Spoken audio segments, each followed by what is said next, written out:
Hello, welcome back to Trash Talkin. I'm Reg. I'm me, and it is great to have football back. It's been so long without it, and now we're right in the thick of it. Sorry I was late, but my car's in the shop, and I got a ride in from Tyreek, and you know what happens when he gives people rides, right? So we got pulled over. We were detained for a bit. He's going 110. He's fast on and off the field. I loved having football back. It felt good even watching Saints-Panthers when it came on. Everything was good. I would have watched preseason again. It's just the best to have football back. We're going to talk a little bit today about your Broncos. We're going to talk a little bit about my Cowboys, Dak Prescott. We're going to do a Week 2 recap, give our picks, make our pick for tomorrow night's game, which is a really good game. We've had nothing but good primetime games. I know the Monday wasn't as good, the Jets, but two good teams. Thursday, Friday were great games. Sunday night, Rams and Lions were amazing. There really wasn't any bad games this weekend besides Saints and Panthers, but I don't think if you turn on a Panthers game this year, you're going to see many good games. So don't watch Bryce Young throw a football. It's not fun.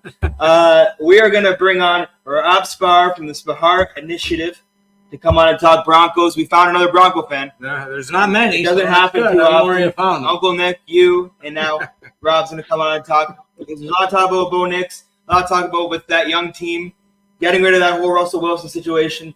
It feels like at least new life, even if it didn't go the way Week 1 was supposed to go. We're going to run it around. We're going to start with Rob, and then we'll come back to you. Hey, Rob, welcome to the show. Welcome on, Rob. Thanks for having me, guys. I guess I got to say this is a nice turn of events for me because when I was on TSN Radio, I was talking about the Buffalo Bills. Now I'm going to talk about the Broncos.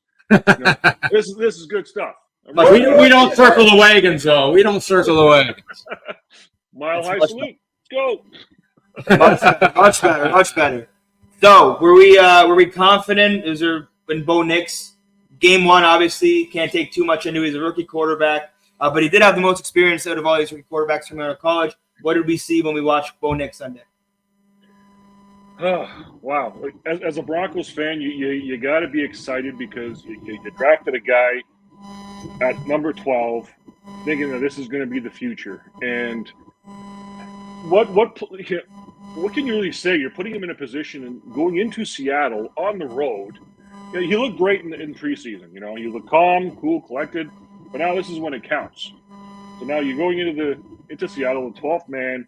You got a Mike McDonald led defense. You know, look where Mike McDonald came from. He came from Baltimore, and he is really good at disguising defense, and you could see that plain as day when they're coming after Nix. Absolutely. You know what I took out of it? He's a fierce competitor. He showed me a lot. He's got a lot of heart. He actually had a lot of nice runs where he actually outran the defensive lineman and got out of bounds and got some first downs. The only thing I can complain with him is he was, like you said, he was staring the receivers down, especially in the second half. And like you said, the defense, Mike McDonald, they caught on to that, and they were goading him into throwing the ball into positions, and he got in trouble. But I love what he showed me. I love what the team showed me. Compared to last year, we saw garbage with Russell Wilson for 2 years, running around, getting sacked, throwing the ball, fumbling around. I like the attitude of the team. The special teams are great. Riley Dixon had a great day punting. They pinned him deep. The special teams played great. They have 3 really good pass rushers, and Nick Bonito, Jonathan Cooper, and Barrett Browning. They have outside rushers that can put pressure on. Their only weakness on defense is against the run. They're not big up the middle, so teams are going to do it. Alex Singleton, I love as a linebacker, you know, and you got Surtain, a couple guys in the secondary do well. The problem I had, and I want your opinion because I've been a Bronco fan for so long, is the way Sean Payton has treated it. I would have kept Justin Simmons and Tim Patrick. They were leaders in the locker room. Pro Bowl players when healthy. I think they should have kept those 2 guys. Tim Patrick's no worse than the 5th receiver that they have. And Justin Simmons is a really good ball hawk, and he's played well for them. What do you think? I agree with Justin Simmons. You know, he was great in the community. He was a really good leader in the locker room. He was really good in the backfield. He could really direct the defense and direct the secondary where they got to go. But I disagree on Tim Patrick. I think his injury history. Yeah, I feel bad. I feel bad. Yeah, it's unfortunate. Well, that comes with the territory when you're playing sports, right? It's unfortunate he had both knees, chewed up. But you know what? Considering where this team is heading, they're young. You want to look for young guys, and that's why I think they kept Cortland Sutton, because you wanted that veteran leadership. Tim Patrick, he was expendable. Get what you can for the guy, but he was just a roster cut. And we actually have 4 decent running backs, and they're all young, that they can all come in there and play. And if they can mix it around, I thought they gave up on the run a little too early. They had the lead at halftime. I thought if they came out and run the ball, give Javonte Williams, a few more carries in the second half there, it might have changed the game. They ended up starting to throw the ball, but I'm very encouraged compared to the last few years, week 1, that was a loss, but it's a tough place to play, like you said. Yeah. And with him going in there in the crowd noise, it'll be a lot different at home this week. And I can see a better outcome, but I'm glad they drafted him now. What do you guys got? Oh, yeah. We're at home to Pittsburgh. I think it's a winnable game. Pittsburgh's not going to outscore it. I just wish Russell was playing. Unfortunately, he's hurt. I guess he's hurt. I don't know if it's pride or not, but yeah, he's hurt. He's hurt. But I guess that's Tomlin's way of saying that you're our number 1 quarterback, but you're hurt. So we have to play Justin Fields. Yeah, it would have been nice to see him, play and show that Sean Payton was right in getting rid of the guy. But he was right. He was. Either way, even if he plays well in Pittsburgh, he was right. You had to restart, and he was Bo's good. I'm what's classified as kind of like a Bo Nix hater a little bit, and I've been a Bo Nix hater throughout college. And it's not because he's not good; it's because he's 25, and I don't see anything special with him. So my whole thing is, if I don't see you're special at 25 years old, then you already kind of hit your ceiling for me. You're not going to get more special 3 years down the line. I mean, you're 28. Like Caleb to me, he's 22 years old. He's already special. I can only imagine what he's going to be at 28. But I think Bo Nix was the most NFL-ready quarterback, and it's because he's older. It's because he had all the experience. And it kind of gives me a little bit of Mac Jones, except Mac Jones is a little younger and not as talented as Bo Nix. Bo Nix is way more talented than Mac Jones. But the whole thing about Mac Jones coming into the league was he was ready. He was in an NFL system. He was the most NFL game ready, and he had one really good year and then half a good year, and then we kind of saw him plateau because he wasn't special. I think what I saw from Bo Nix in game 1 was that he was the most NFL-ready quarterback out of all those, because Caleb stepped in and tried to do a little too much. Bo Nix knows what he's there to make the plays, there to make the throws. Obviously, he's a rookie still. Just because he's 25 doesn't mean he's not a rookie, so he's going to stare down his receivers. I hope no one uses the game or this year to judge Bo Nix, because he's not on a good enough team. You guys have gotten a lot better when it comes to getting rid of locker room cancers, but it's not on a team where you can say, okay, we can judge him off this year. Like, we can judge Caleb off of year 1. He has a great team around him. He has a pretty good defense. He has great weapons. You can judge Caleb. You can't judge Bo Nix off of game 1, off of year 1. But I thought, all things considering, a Mike Macdonald-led defense in Seattle, that's kind of really hard to go up to in game 1, especially a quarterback who I think is good. But, again, I had him at about the 4th, 5th best quarterback in the draft. And, again, he's not throwing to Keenan Allen, DJ Moore, and Rome Odunze. You guys have good receivers like Cortland Sutton. You have good weapons, good running backs, a decent O-line, a better left side of O-line. But I can't judge him off of what I saw. I need to see it be built a little bit. That's why I would have liked – I know I understand that Tim Patrick, they're cut, and I would have cut him too. But that's what I would have liked, keeping Sutton. I mean, you already kept Sutton, but keeping Sutton with either Judy or Patrick or someone like that. Give him more weapons. Go out and do what the Bears did, because I can't judge him based on what I'm seeing right now. Now, are you like me? They never used Judy properly. They never used his talents. They never got him the ball when they should have. Do you agree? I agree. He didn't have the right quarterback. He didn't have the right system. It was head coach after head coach, different quarterback, different system. It just wasn't good for any player in that offense to really settle down and understand what the hell you're going to do. My beef with the game against Seattle, looking at everything as a whole, I'm looking at the offensive line. And the reason I'm looking at that is because I'm looking at Javonte Williams and Jaleel McLaughlin. Bo Nix was a leading rusher. Yards after contact for the running backs for Denver, big fat goose egg. Yeah. That's not going to cut it. You have your rookie quarterback throwing 42 times in his first professional NFL game on the road in Seattle. You can't do that. You got to play complementary football, and that wasn't it. So I'm putting this blame on the offensive line for Denver to step up next week, and that's going to be a tall order because you got T.J. Watt coming in, right? Yeah. So, but it's a more generic defense coming in. At least Seattle was more dynamic. They're different. Pittsburgh, Mike Tomlin, just basic, and Sean Payton knows that. But T.J. Watt's a step freak. up. No, T.J. Watt's a freak. He's a freak. Oh. But if you can take him out, you got Audric Estime. The guy's a friggin' wall. Put him up against T.J. Watt. Put him on Bo Nix's blind side to help Garrett Bowles. They have to have a running back or a tight end chip with the lineman on every play with him. They have to on every play. Just 2 guys on him. Don't let him win the game. And exactly what you said about the offensive line, they just spent a lot of money the last couple of years on this offensive line. They all got big contracts, so it's time to a little surprised at Quinn Miners. Quinn Miners didn't have a great game. No, I like him though. He's one of my favorites. He's fantastic. I remember when his draft profile came out. He's lifting in the woods, lifting weights. Yeah. Well, you chip fantastic. real quick. Yeah. No, you know what I took out of that game is if Barrett Browning doesn't jump offside on 3rd and 11 at the 2-minute warning, we're going to get the ball back with a chance to win on the road in Seattle week 1. I would have took that. He jumps offside. Now all of a sudden it's 3rd and 6. Seattle passes, gets the first down, the game's over. We actually had a shot at getting the ball back with a chance to go down and get the win, which for me, that's a win in itself in Seattle. And I think it's a good learning experience, and I think they can learn off that. And again, like I told you if they're 8-9 this year, I'll be very happy. I'd be very happy at 8-9. You can't expect a lot out of Denver this year. If you make them a 500 team, that's huge success for this team this season. And I just want to throw out some stats here for Bo Nix from last week. I'm looking at my phone right now. So he threw for 42 times for 138 yards, 35 yards rushing, 2 picks. Unfortunately, one of them was in the red zone. We got a safety, though, out of that. Yes, and sacked 2 times. Now, I want to go to Caleb Williams and his game that he had.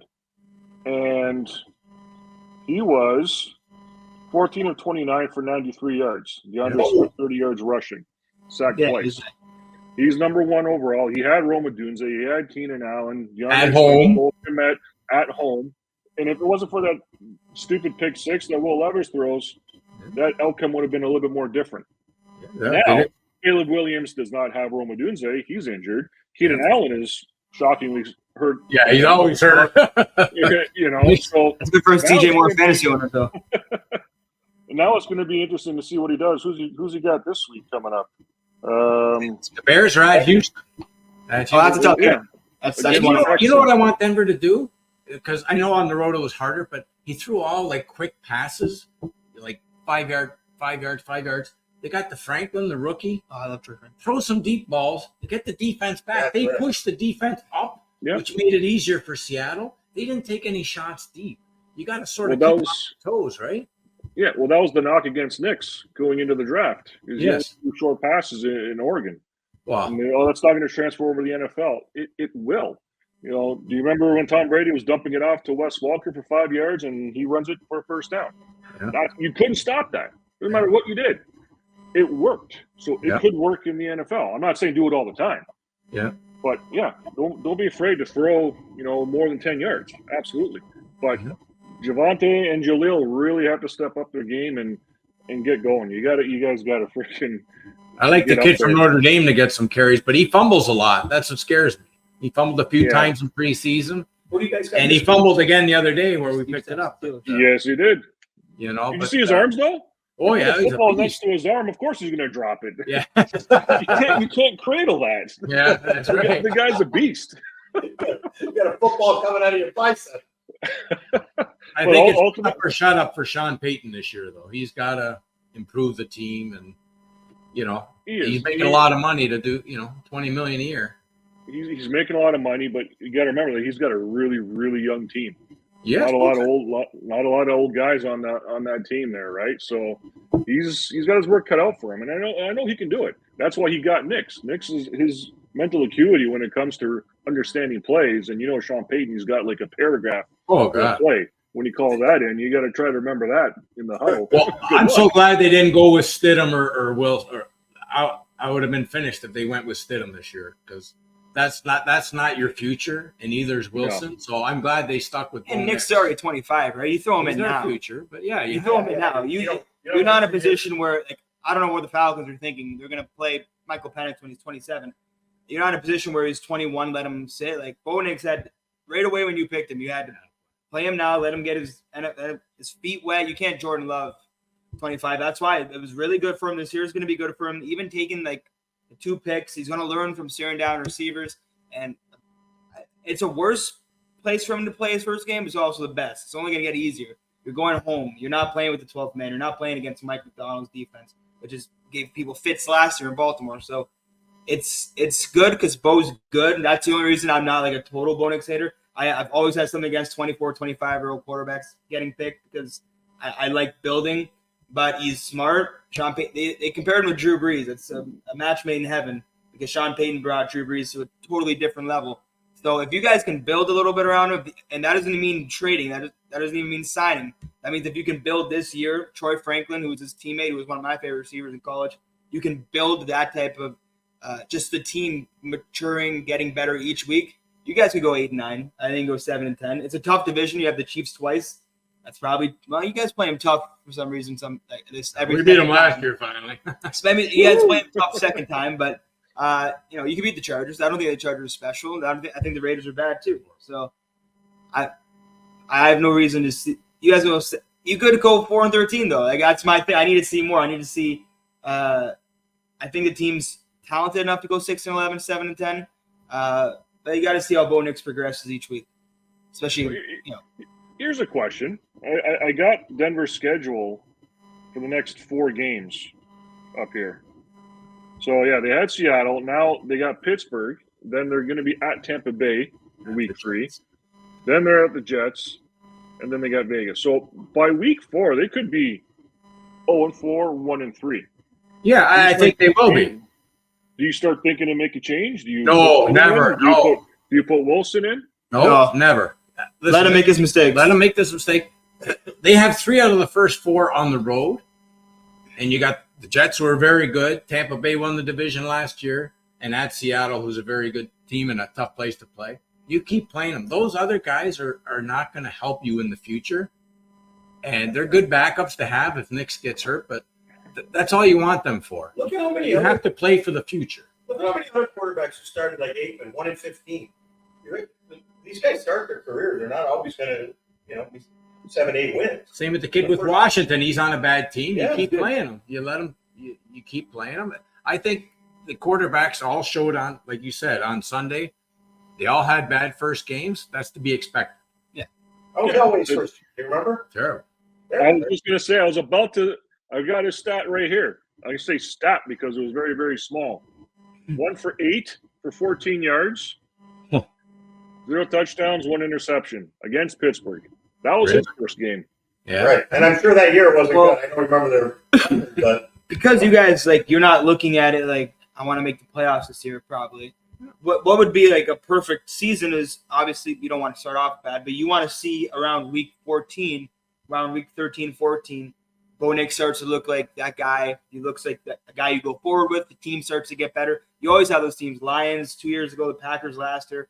The Packers just, ended up embarrassing, the Cowboys. But you always have those teams that kind of turn it around week 12, week 13, and you start to see what they can be. That's what you would want to be this year, to me. I think the offense will start clicking week 4 and 5. They'll start moving the ball. That's all they need to do is keep control of the time because they left the defense on the field the whole second half and they wore down. So I think they will eventually get better. Oh, yeah. Oh, absolutely. Think of it as playing around a golf, round 1. You get the first hole jitters. Same thing with football. Your first full-on game, it's going to be overwhelming. You get so many things happening. You're overstimulated. You get hyped. The adrenaline's going.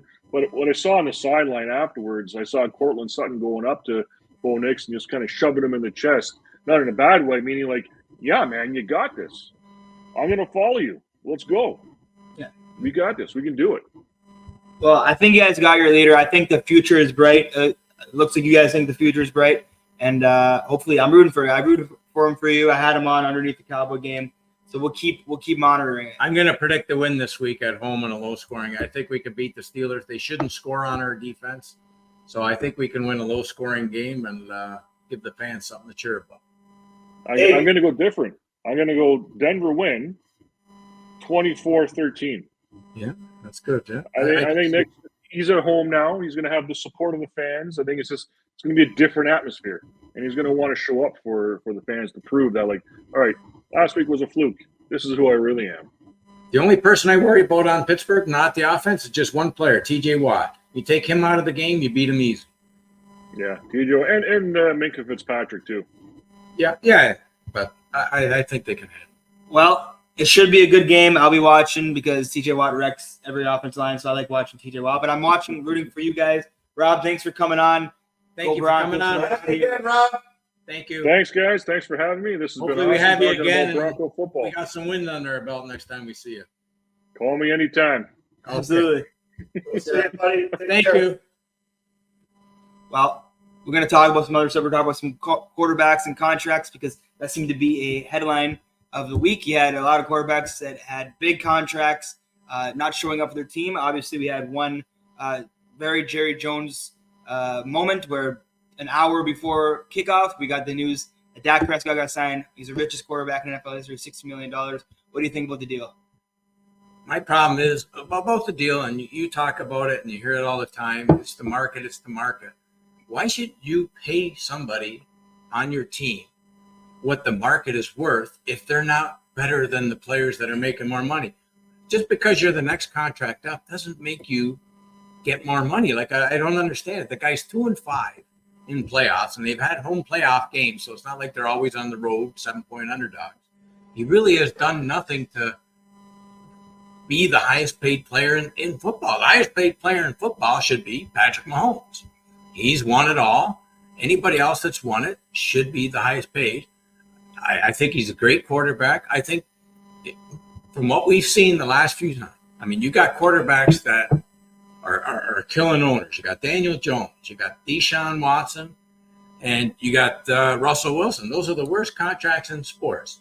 And the best thing that can happen to Cleveland would be Deshaun get in trouble, and they can cut him and not pay him because they're paying these guys millions of bucks, and they're $3 right there. Yeah. And Kirk Cousins could be the fourth because I don't see him starting at next year. Mm-hmm.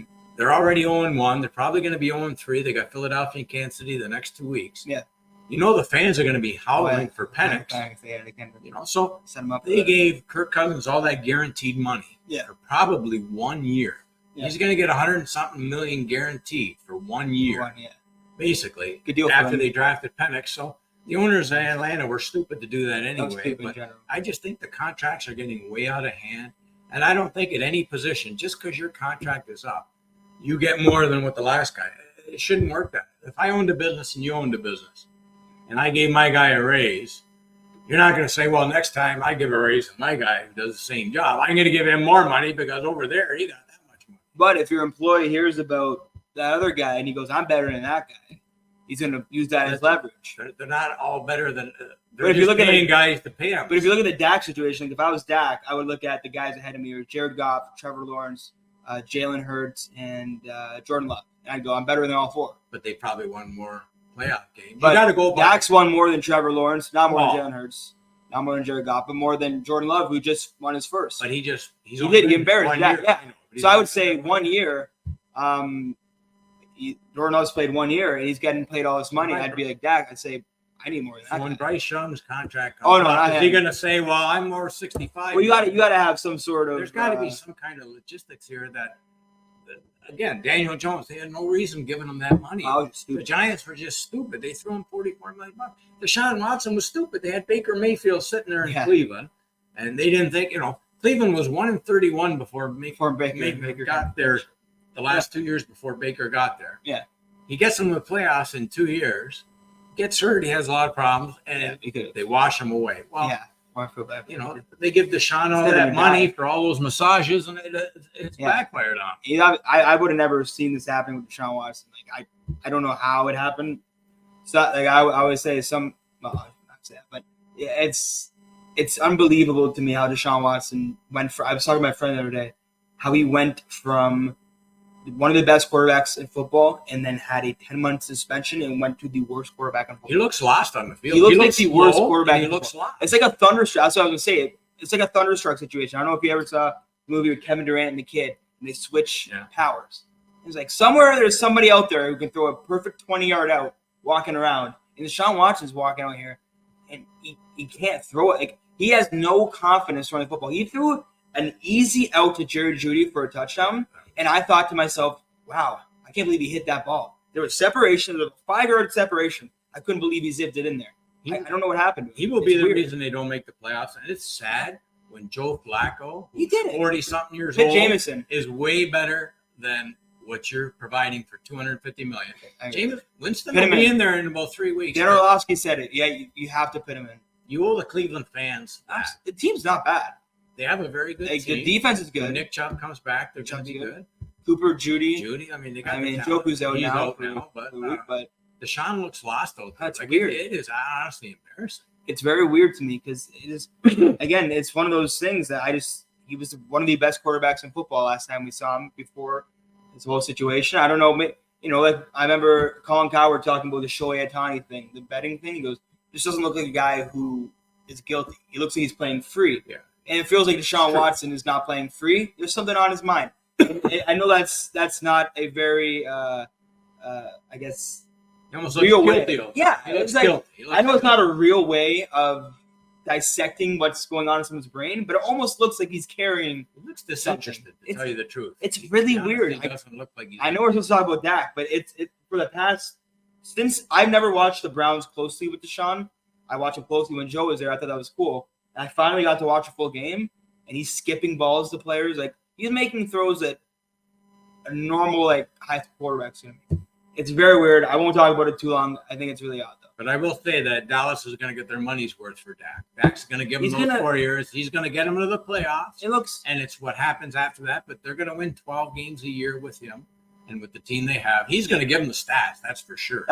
He's going to fill him. In the first half, he was amazing. Like, the first half, I was sitting there thinking, this is going to be his best season ever. I still think it could be better than last year. Just because I think even though 9 picks is low that he had last year, I think it'll be lower than that. He looks safer with the ball. Zeke looks great, by the way. I know we're talking about Dak, but Zeke actually looked fun to watch for a change, which he never looked the last 2 years we had him. But Dak, the thing with Dak is we look at the weapons, and I know Cooks isn't what he used to be. He looked really good. He's still good. He looked good. Ferguson, it looks like he's not going to miss time.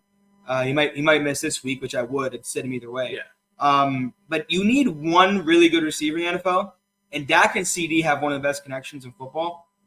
The first throw Dak threw up to CD was a fade down the sideline, and it almost looked like they were just handing it to each other. Yeah. It lands right here. CD easily catches it.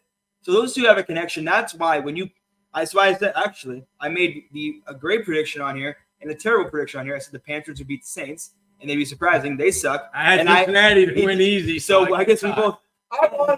And I said Dak was going to get signed before game time. Yes, you did. Because that is Jerry Jones. You did. I wore my. You said the price, though. I said, no, it's going to be $60 million. I thought you could go up 62 because that just seemed like but Jerry Jones, it was so Jerry Jones in Hollywood to 2 hours before the game starts to do that. And say what you will about Dak being a laid-back guy. I think Dak likes the spotlight a lot. That's why he's a Cowboys quarterback. But it never – once CeeDee Lamb was signed, it was a matter of time till Dak was signed. You do not sign CD for 4 years and test out Trey Lance. But Jerry can't say that he won these because he lost. He didn't win anywhere. That's what I mean. No, but he's a smart owner. He's losing money. The only reason he thinks he's a smart owner is because he gets them done. That's what gives me peace of mind. They always get done. He's lost every time with Dak. The first contract, we could have had Dak for $27 million in 2018 when he started off horribly, and then we got him Amari Cooper and went to the playoffs. We would have got him for $28 million. He snapped his ankle. We waited another 2 years. We paid him for 40. He could have got Dak last year for like 53, which probably didn't seem like that great at the time. Now we have him for 60. He loses. Like, how is Micah Parsons not signed? Like, you're going to let him go to the final year of his contract. He's going to get $36 million. Yeah, he will. Like, if you're going to pay all these guys, there's no argument to why you wouldn't. So do it. You're saying that's over $130 million It will be. for 3 players. You're paying $130 million for 3 guys. That's the thing. And it wouldn't be. Don't be the long snapper on that team. No, you're getting a cut. Dak. Minimum wage is going up, though. The thing with Jerry is he says we're going to let the leaves fall. We're going to see where the leaves fall. But you know you're signing these players. So why are you letting everyone else get signed before them? I would have signed Dak a year ago, CD a year ago, and now you sign Micah Parsons. It's going to be a lot more money. If someone else is going to get signed. All these owners are losing. The players are winning no matter what. The owners think they're. I don't think Jamar Chase is going to get signed. They're just waiting. He's going to get signed. I don't know why they haven't signed him yet. Someone else is going to get signed. He's going to get 36. It makes no sense from the owner's perspective. I don't get what they're doing. You're going to get a safer contract. And this Sunday night is the Bryce Young Bowl. Who they play? No, it's the Bears and the Texans. Oh. Bryce Young has made both two teams into playoff teams by Carolina screwing up and trading the pick and picking him instead of Stroud. They've made the Bears and Houston playoff teams for the next so many years, all because of the Carolina Panthers. Congratulations. I want to take away my Panthers being a surprising team pick. As soon as I turned them on, I threw a pick. Right. I threw a pick. I thought the Saints were going to be the worst team in the league. And then I turned it on, and it was like 21-0 after 5 minutes. Yeah, they stink. All but right, guys, move on. Oh, okay. Yeah, we'll do our pick of the week. Who's your pick of the week? Mine can't be any worse than Cincinnati last week. My pick of the week this week will be your hat, the Dallas Cowboys, -6.5. The only reason that line is so low is because New Orleans whipped up on the Panthers, who stink, and they're figuring New Orleans is better. I think Dallas home opener, they win by 10, 14, 17 easy. I'll take Jets or Titans because I think the Jets look good. I just think the Niners are a lot better. I think Aaron Rodgers look good. I'm kind of rooting for him because he's kind of the type of guy who I want to root for. They're and then a playoff team with no injuries. Yeah, so Breece Hall looked all right. Garrett Wilson seems to get open every play. They used five catches in the first drive, and they ran away from him. But defense looked really good. The thing that happened, Sauce Gardner got hurt, and that's when everything started to happen. But Gardner was locking up everyone who was on him. Ayuk looked rusty. It probably could have been a lot more for the Niners than it was. There's a lot of drops. But I think the Jets are a good team. I think their pass rush is good. Hopefully they get Hassan Reddick figured out. They'd be even better. O-line was a little – but again, they're against a good pass rush. But I will take the Jets against it. Who do you got, Barney? I'm going to go with the NFC East, and I'm going to pick the Washington Commanders over the hapless New York Giants. And that's the guy. It's going to be the Eagles. He got his pick of the week right last. He's the only guy to get it right. 1-0. That's 0-1. 0-1. And the first coach fired could be the Giant coach. If they fire him during the year, he will be gone. He won't be there next year. There's a couple coaches that get fired right away. The Giants have no hope. Oh, the Vikings looked really good too. I was one of my surprising teams. I was really happy with Sam Darnold's better than Bryce Young. Carolina, there's really another stupid thing you did. I was really happy how Sam Darnold looked. So it's gonna be a weird week in the NFL because I think there's a lot of upsets. Before we go to a week one recap. So your Broncos looked good. Obviously, we talked about that earlier. The Seahawks did not look good. The Seahawks offense to me looked really stale. They will get better, yeah. They'll get better, but I feel like every time I watch Geno Smith, it's almost like he's struggling to get to that point of breaking out during the game. And he's got DK, Tyler Lockett, and JSN to throw to, and Kenneth Walker in the backfield. He took 2 safeties. They'll get better, yeah. Hopefully they get better, but the Broncos look good. I was very happy with my Cowboys. I don't know if you're happy with the Cowboys. I wasn't very happy with the offense. They're going to be should be in the championship game this year. The thing I took about is how lifeless Cincinnati looked. They were embarrassing at home. Thanks for my survivor pick. Yeah, a lot of people. They honestly looked disinterested. Their offense stunk. And this is what happens when you don't play any preseason games. You got to start playing a little bit in preseason, so the first game's not a preseason game for people. But they look disinterested. And the team that I like, and I think they're going to be fun to watch, is Arizona. I think they're going to be able to score. Kyler Murray's going to have a good year. I think they're going to be better than what most people think. But I think the 2 worst teams are going to be Carolina and the Giants. Well, the poor Giants have a decent defense, too. Like, I know they got carved up, but you're never – 6 points. That's what it's going to be like every week. 6-10. I was very surprised that the Bengals looked like they had nothing going for them at any time. There was never like a big play that brought you back into it. Just a whole game. I don't know what to think about them. I'm a very big Joe Burrow guy, but he can't stay healthy, and he starts every year off 4 or 5 games where he's horrible. So you lose that game, now you go to Kansas City, you're probably 0-2. Yeah, That's hard in the NFL hard. when you're 0-2, boy, especially in that division. And a team that we like to hate on a lot on here that I don't think is special at all is the Bills. I watched them, and that's who they are. They're going to be in a close game with the Cardinals. Like that's who I think they are this year. And Josh Allen is going to have to do everything, and he can't do everything forever. He's going to get hurt. He's not Superman. He's something's going to happen. If on the road and playing better defenses, they're not going to win those games. Like their defense got shredded. Fresh. Yeah. Didn't he fumble on the first set of downs? Yeah. It's a Josh Allen experience. He's going to for as many games he's going to win you, he's going to lose you that many games.